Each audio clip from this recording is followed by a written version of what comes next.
Good afternoon, everybody. How are we? It's a newsy day indeed. And last night we saw the very best of America. After spending nearly 300 days aboard the International Space Station, Butch Wilmore and Suni Williams are back on Earth. These two incredible astronauts were only supposed to be up there for 8 days, but because of the Biden administration's lack of urgency, they ended up spending 9 months in space. Joe Biden's lack of courage to act boldly and decisively was a big reason why Butch and Suni did not make it back until yesterday. But President Trump doesn't waste time. Immediately after taking office, President Trump directed Elon Musk and SpaceX to rescue these brave astronauts alongside NASA. The president also called the acting administrator of NASA and told her to bring the astronauts home as soon as possible. As acting administrator Janet Petro said herself yesterday, per President Trump's direction, NASA and SpaceX worked diligently to pull the schedule a month earlier. The president looks forward to welcoming Butch and Suni to the Oval Office when they are recovered. This historic mission brings new meaning to President Trump's promise to always look out for the forgotten man and woman. On another important matter, yesterday, President Trump and President Putin spoke about the need for peace and a ceasefire in the Ukraine war. Both leaders agreed this conflict needs to end with a lasting peace and also stressed the need for improved bilateral relations between the United States and Russia. President Trump also spoke with President Zeldin this morning to align both Russia and Ukraine in terms of their needs and requests. As President Trump has said repeatedly, the precious lives and money that both Ukraine and Russia have been spending in this war would be better spent on the needs of their people. This terrible conflict would have never started with President Trump in charge, but he's determined to end it once and for all. President Trump also promised maximum transparency and a commitment to rebuild the trust of the American people and our intelligence community. Part of that promise was to fully release previously classified records related to the assassination of former President John F. Kennedy, and he made that happen yesterday. This historic release consisted of approximately 80,000 pages of previously classified records that are now published. The records are available to access either online at archives.gov/JFK or in person, accessible to the American people at the National Archives in College Park, Maryland. Records that are currently only available for in-person viewing are being digitized and will be uploaded in the coming days. On another note, positive economic data continues to pour in, showing the immediate impact of President Trump's pro-growth agenda. After suffering a steep decline in the final year of the Biden administration, the manufacturing sector came roaring back in February. Industrial production surged in February, these are new numbers, 3 times at a greater 3 times rate than the expectations to its highest ever recorded level. And President Trump's laser focus on massive deregulation and unleashing our domestic energy industry is leading to stabilities for Americans' bottom lines. As Newsweek summed it up today, gas prices are plummeting under President Trump. And the Trump administration continues to make American communities safer through our ongoing mass deportation campaign of illegal alien criminals. Yesterday, FBI Director Kash Patel announced the agency captured another fugitive from its 10 most wanted list, securing the extradition of Francisco Javier Roman Bardeles, a key senior leader of the brutal MS-13 gang. And the brave men and women of ICE also arrested a number of dangerous aliens across the country in recent days. You will see them on this screen. ICE San Francisco just arrested a citizen of Guatemala convicted of sexual battery. ICE New Orleans arrested a citizen of Ecuador convicted of rape in Suffolk County, New York. ICE Atlanta arrested a citizen of Mexico convicted of assault by strangulation. ICE Dallas arrested a citizen of Mexico convicted of assault with a firearm and rape with a foreign object. And ICE Houston arrested a citizen of Guatemala convicted of indecent sexual contact with a child in Texas. These are heinous criminal alien monsters who the previous administration allowed to flood into our country. And every time President Trump and this team deport one of them, our country becomes safer. Finally, before I open it up to questions, I want to tout how successful our efforts have been in filling out President Trump's administration. There have been a record number of 281 Senate confirmed nominations already, with another 280 in process. Here at the White House, OPM and GSA, we have filled 100% of the total number of slots. And this is a record number of placements in the first 58 days of any administration, and a testament to the caliber and the sheer quantity of talented people who want to work for President Trump to make America great again. Here in our new media seat today, we have Katie Pavlich. Katie is the editor of townhall.com, which is a subsidiary of Town Hall Media. It's a leading conservative news and opinion outlet based right here in Washington, D.C., with writers and journalists reporting around the country. Last year, Town Hall Media had 60 million unique users and 1.4 billion page views, with a broad reach on a number of social media platforms. With that, Katie, please kick us off. Thank you, Karoline. Really appreciate it. Sure. Thank you. So given the back and forth with this U.S. District Judge and the administration's use of the Alien Enemies Act, does the President plan to send new and additional flights of Venezuelan gang members, now designated as foreign terrorists, from the U.S. to El Salvador or elsewhere? Can Americans expect to see those flights sometime soon? Americans can absolutely expect to see the continuation of the mass deportation campaign that has been successfully led by this president, Secretary of Homeland Security, Kristi Noem, and also our Secretary of State, Marco Rubio. Since you brought up the judges, I would like to point out that the judges in this country are acting erroneously. We have judges who are acting as partisan activists from the bench. They are trying to dictate policy from the President of the United States. They are trying to clearly slow walk this administration's agenda, and it's unacceptable. As the President said last night, we will continue to comply with these court orders. We will continue to fight these battles in courts, but it's incredibly apparent that there is a concerted effort by the far left to judge shop, to pick judges who are clearly acting as partisan activists from the bench in an attempt to derail this president's agenda. We will not allow that to happen. And not only are they usurping the will of the president and the chief executive of our country, but they are undermining the will of the American public, tens of millions of Americans who duly elected this president to implement the policies that are coming out of this White House. And then one more question.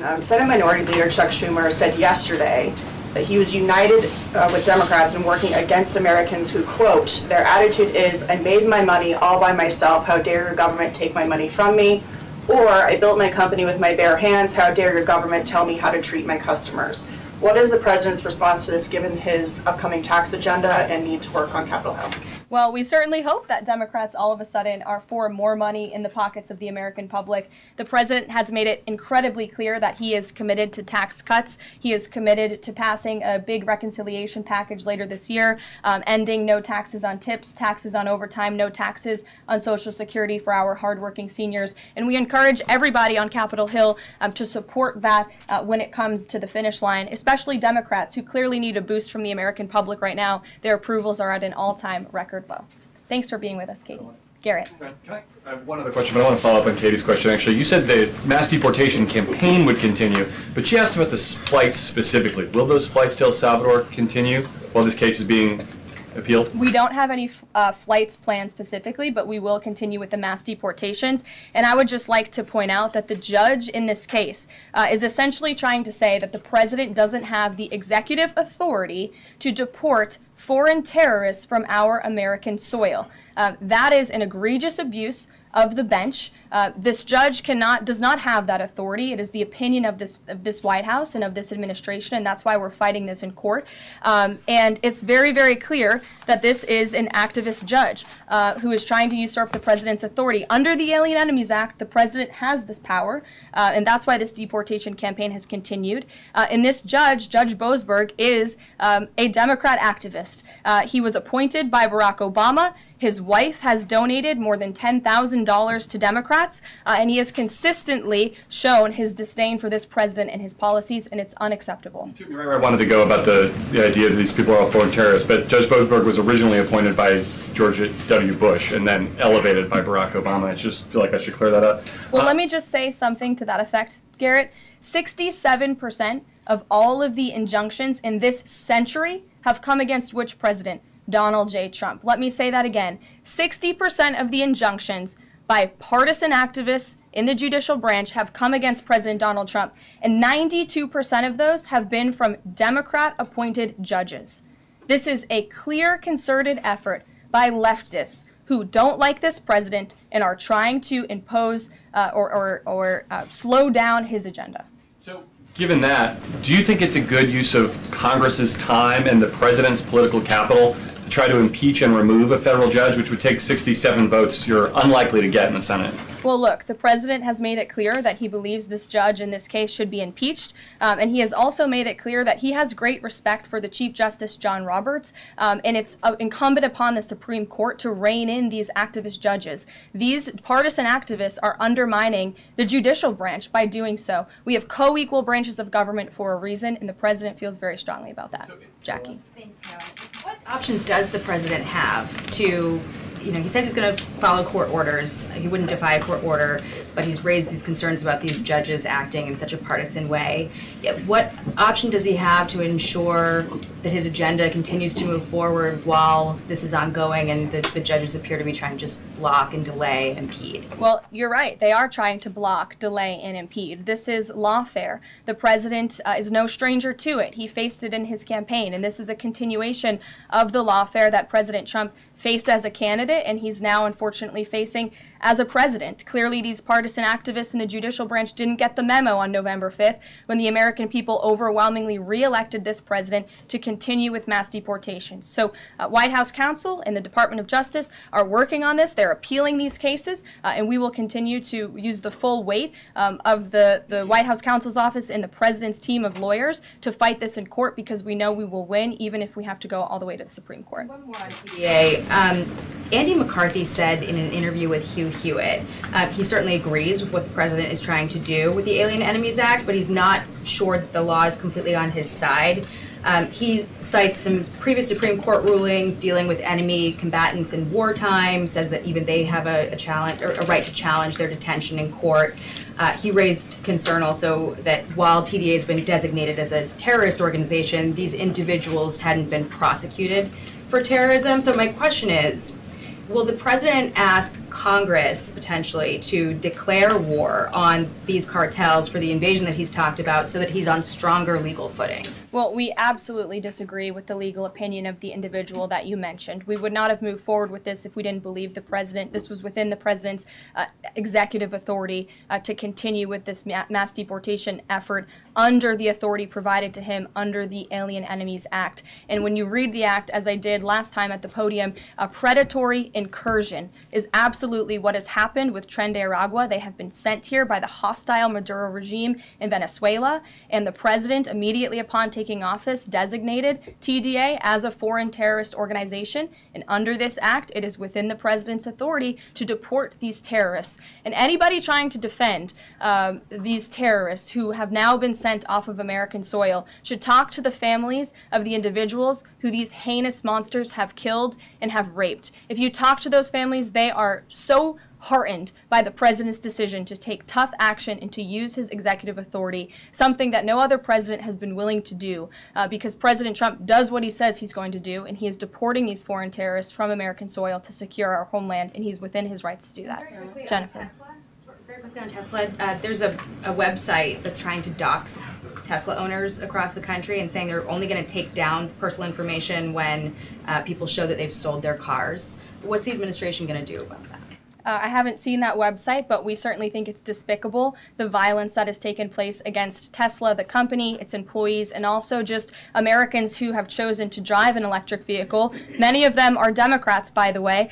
Democrats were big supporters of Tesla and of electric vehicles until Elon Musk decided to vote for Donald Trump. So we would like Democrats to also come out and condemn this heinous violence that we have seen, and I believe the Attorney General has said she's investigating these incidents as acts of domestic terrorism. Jennifer. On Ukraine, can you say, is the White House going to pause foreign military aid or intelligence sharing with Ukraine, as Russia says it's pushing for? And then I have a follow-up on the Federal Trade Commission. Sure. When it comes to Ukraine, I do have a statement for you from the National Security Advisor and also the Secretary of State. First, I'd like to reiterate what the President said earlier following his call with President Zelensky this morning. He said he just completed a very good telephone call with President Zelensky. It lasted approximately 1 hour. Much of the discussion was based on the call made yesterday with President Putin in order to align both Russia and Ukraine in terms of their requests and needs. We are very much on track, and I will ask Secretary of State Marco Rubio and Mike Waltz to give an accurate description of the points discussed. That statement will be put out shortly. Well, I have that statement for you right here. Bear with me as I read it. Today, President Trump and Ukraine's President Volodymyr Zelensky had a fantastic phone conversation. President Zelensky thanked President Trump for a productive start for the work of the Ukrainian and American teams in Jeddah on March 11th. The meeting of the senior officials from both nations significantly helped in moving toward ending the war. President Zelensky thanked President Trump for the support of the United States, especially the Javelin missiles that President Trump was first to provide and his efforts towards peace. The leaders agreed Ukraine and America will continue working together to bring about a real end to the war, and that lasting peace under President Trump's leadership can be achieved. President Trump fully briefed President Zelensky on his conversation with Putin and the key issues discussed. They reviewed the situation in Kursk and agreed to share information closely between their defense staffs as the battlefield situation evolved. President Zelensky asked for additional air defense systems to protect his civilians, particularly Patriot missile systems, and President Trump agreed to work with him to find what was available, particularly in Europe. The two leaders also agreed on a partial ceasefire against energy. Technical teams will meet in Saudi Arabia in the coming days to discuss broadening the ceasefire to the Black Sea on the way to a full ceasefire. They agreed this could be the first step toward the full end of the war and ensuring security. President Zelensky was grateful for the president's leadership in this effort and reiterated his willingness to adopt a full ceasefire. President Trump also discussed Ukraine's electrical supply and nuclear power plants. He said that the United States could be very helpful in running those plants with its electricity and utility expertise. American ownership of those plants would be the best protection for that infrastructure and support for Ukrainian energy infrastructure. President Zelensky also thanked President Trump for continuing to push humanitarian concerns, including the exchange of prisoners of war. He noted they had just had a successful exchange and thanked the president for his leadership on that. President Trump also asked President Zelensky about the children who had gone missing from Ukraine during the war, including the ones that had been abducted, and President Trump promised to work closely with both parties to help make sure those children were returned home. They agreed all parties must continue the effort to make a ceasefire work. The presidents noted the positive work of their advisors and representatives, especially Secretary Rubio, National Security Advisor Mike Waltz, Special Envoy Kellogg, and others. The presidents instructed their teams to move ahead with the technical issues related to implementing and broadening the partial ceasefire. The presidents instructed their advisors and representatives to carry out this work as quickly as possible. The presidents emphasized that in further meetings, the teams can agree on all necessary aspects of advancing toward lasting peace and security. That is a lengthy statement that was just given to me, so thanks for bearing with me. Our office will, of course, provide this after. And as you know, as I just pointed out in the statement, the president's team of negotiators and national security experts will be heading to Saudi again later this week to continue working on and ironing out the details. But I would just like to emphasize we have never been this close to peace, and it's only because of President Trump that we are here. I think a couple of years ago, as you all reported on the war, it was incomprehensible to have a partial ceasefire in this conflict. And today that is true because of the leadership of this president. So they agreed to closely share information between their defense staffs. Does that mean all intelligence sharing will continue? So the White House is rejecting Russia's request to pause. Intelligence sharing in terms of defense for Ukraine will continue to be shared. Mary. Thanks, Karoline. I have two questions. One on the United States Institute of Peace and then on the Supreme Court, if that's okay. Sure. So on the United States Institute of Peace, this is a little bit wild. I understand the old president refused to leave after he was removed from his position. He barricaded himself in his offices, had to be escorted out by police, left the building without Wi-Fi, telephones, elevators, and more, and is now telling media that Doge broke in and illegally removed him. So can you comment on this sequence of events and specify, did Doge illegally enter? I'm really glad you brought this up, Mary. We were made aware of this story by individuals at Doge, at Elon Musk's team, and also at the State Department who were unable to access this building. And it became very clear that there was a concerted effort amongst the rogue bureaucrats at the United States Institute of Peace to actually physically barricade themselves essentially inside of the building to prevent political appointees of this administration who work at the direction of the President of the United States to get into the building. There was a piece in the Daily Caller, thank you for sharing the truth on this, about what happened.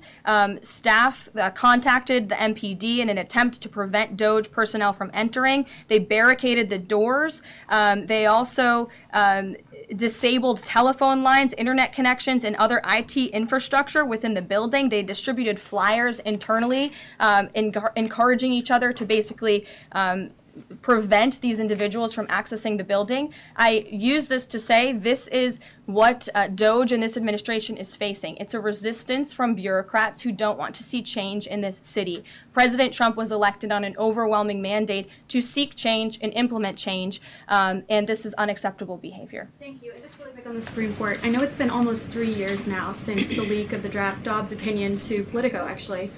A leak which sparked protesting outside the homes of the justices and even brought on one attempted assassination attempt. I know Justice Alito said that it made the justices targets for assassination, but yet the Supreme Court has not tracked down any leaker. Does the White House have interest in finding out who that leaker was, and can you comment on that at all? I know generally speaking the president has an interest in finding leakers and he believes it's unacceptable, and it's the position of this administration. You've seen the Secretary of Homeland Security has taken tough action at her agency. Leaking is unacceptable to this president and to the leaders across the board in this cabinet, especially when it puts people in harm's way. Sure. Thank you, Caroline. A mom whose daughter was forced to change in a locker room with a biological male at school files a complaint with the DOJ. How will the Trump DOJ deal with violations of President Trump's orders protecting women and girls like this? I would defer you to the Department of Justice on that specific case, but the president has made it incredibly clear that it is the policy of this administration that there are only two genders, male and female, only two sexes rather, male and female, and that we are not going to tolerate such behavior by men pretending to be women. The president will continue to strongly stand for the rights of women and girls, not just in sports and on athletic fields, but also in private spaces like locker rooms and bathrooms. Sure. Go ahead. Thank you. On the FTC, two quick questions. Can you explain the president's thinking in his decision to fire the two Democratic commissioners, especially given that Mark Meadow is on track to be confirmed next week and there would be a Republican majority? My biggest question is why now? Sure.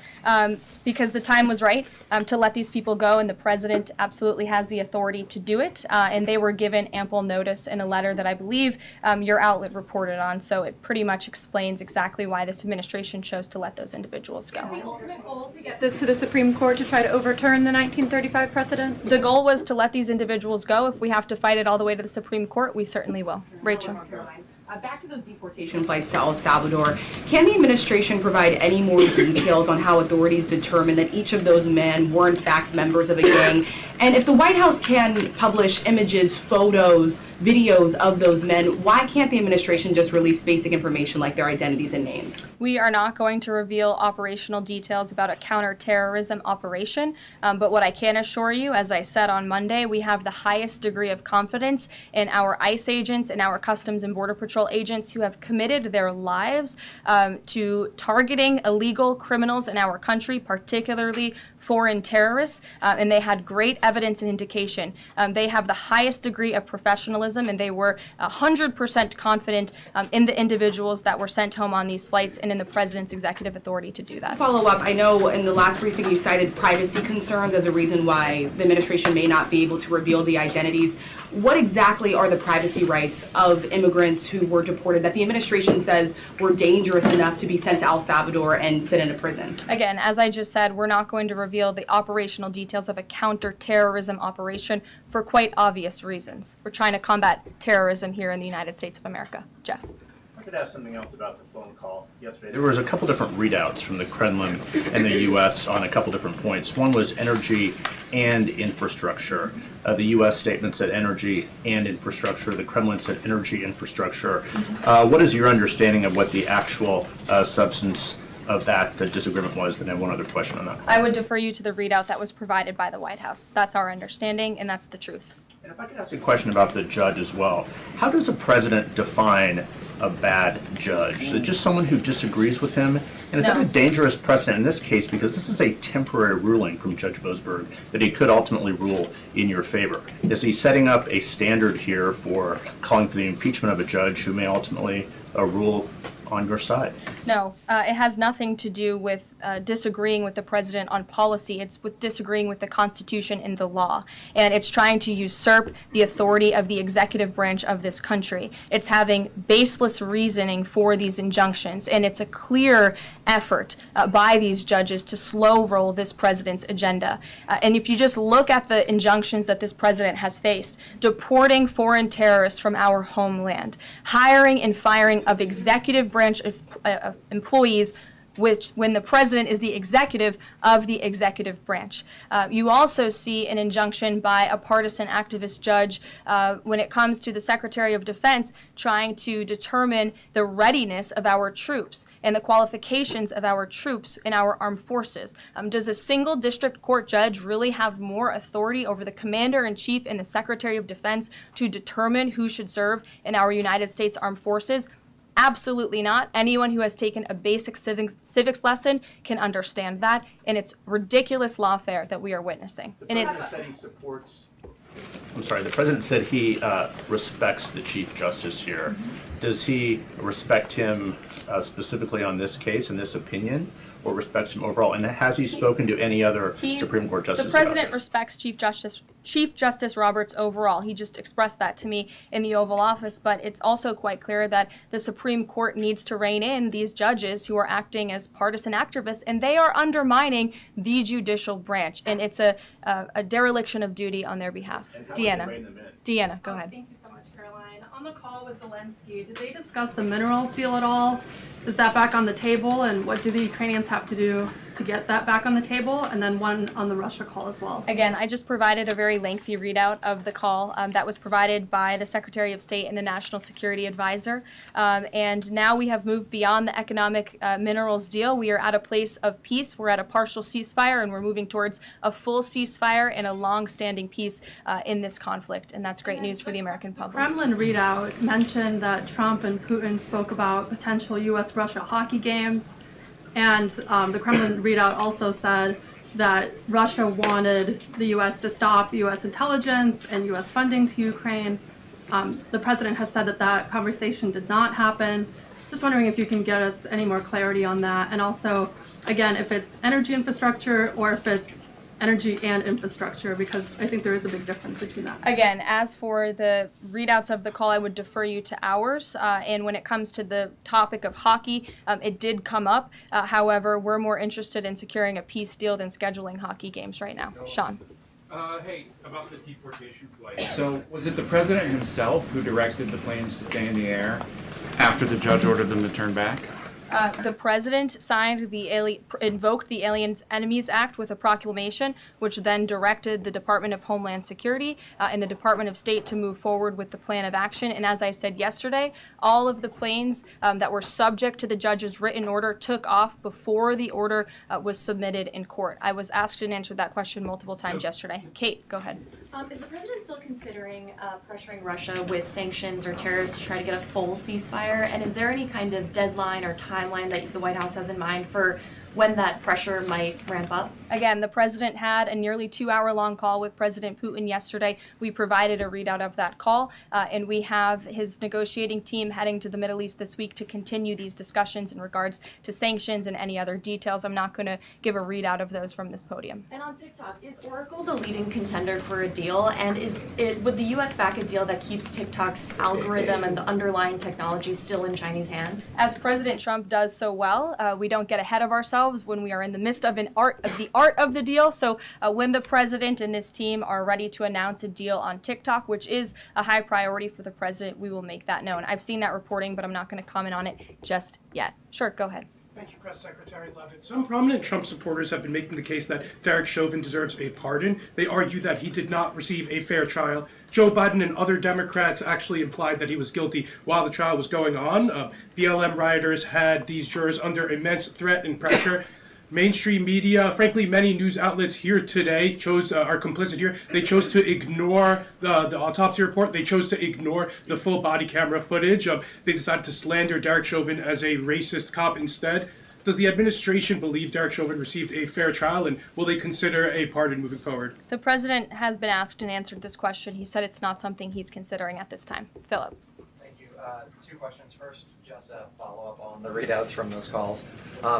When it comes to the discrepancies between the U.S. and Russian readout of that call between President Trump and Putin, is it the president's assessment that something is getting lost in translation, or does he believe that the Russians are trying to play games here? Nope. The president believes in his team that put the readout out, and he also put his own out on Truth Social. We've been incredibly transparent about all of the president's calls with foreign leaders, and again, I would defer you to the readout. And then following up on... Thank you, Karoline.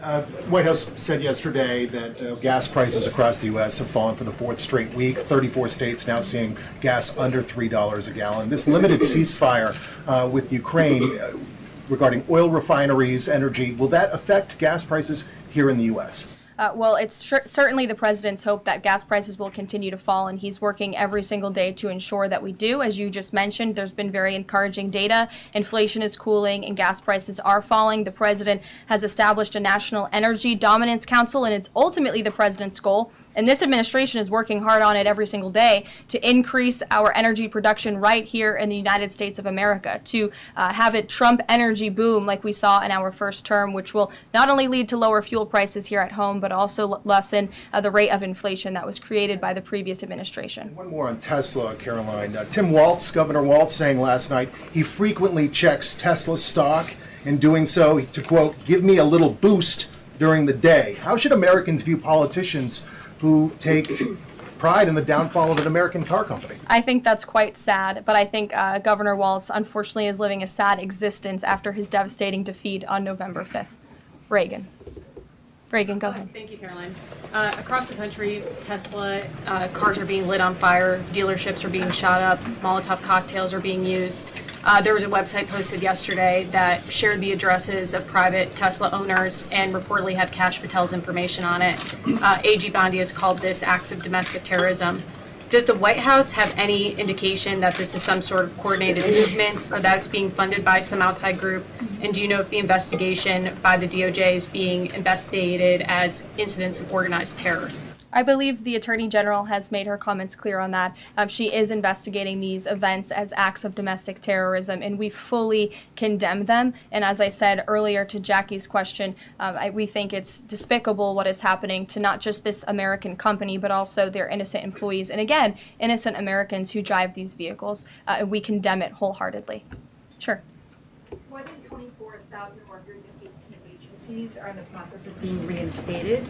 What is your message to these workers, and can you assure them they won't be fired again as the administration directs agencies to do more layoffs? Well, the administration is complying with the court's order. Again, as I have spoken about repeatedly, we think it's despicable that we have judges acting as judicial activists, partisan activists, trying to dictate who the President of the United States, the executive of the executive branch, can hire and fire. We have never seen anything like this. We are fighting this in court, and we will continue to fight it all the way to the Supreme Court if we have to. And as for federal employees, it's been the very common sense position of this president and the administration that bureaucrats here in Washington, D.C. need to show up to the office just like the rest of America. Middle-class Americans, from doctors to business owners to teachers to law enforcement officers, have to show up to their offices every single day. And the president has made it a clear priority that people in this city have to do the same. And we are also continue to be committed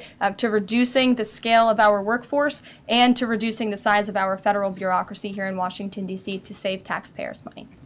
Annie, go ahead. Thanks so much. In the statement that you read, you referenced the president's interest in helping return Ukrainian children to their parents, to their families. There's an organization that provides intel and information about those children that their aid has been cut. It's a Yale University program that used foreign aid. And I'm curious if, as part of this new thinking with Ukraine, that aid might be unfrozen. I have no updates about that or that specific program at this time. Karen. Thanks, Caroline. Just to follow up on your answer to the question on the minerals deal. You said that the White House has moved beyond the minerals deal. What does that mean? Is that no longer on the table? Nope. It means the minerals deal was that first set of framework that you all saw in that very public meeting with President Zelensky and President Trump in the Oval Office. We are now focused on a long-term peace agreement. As you know, on that deal, or that meeting between President Zelensky and President Trump, the Ukrainian president at the time wasn't talking about a greater peace deal. We are now at that place where we are talking about that. So we've moved beyond just the economic minerals deal framework, and we're looking at a lasting ceasefire. Right now we're at a partial ceasefire, but again, the president is sending his highly skilled, intelligent, and experienced team to Saudi Arabia later this week to continue fighting for peace in this conflict. And I would just reiterate one more time, we have never been closer to peace than we are today. Thank you very much, everybody. We'll see you later. Caroline, you got the question.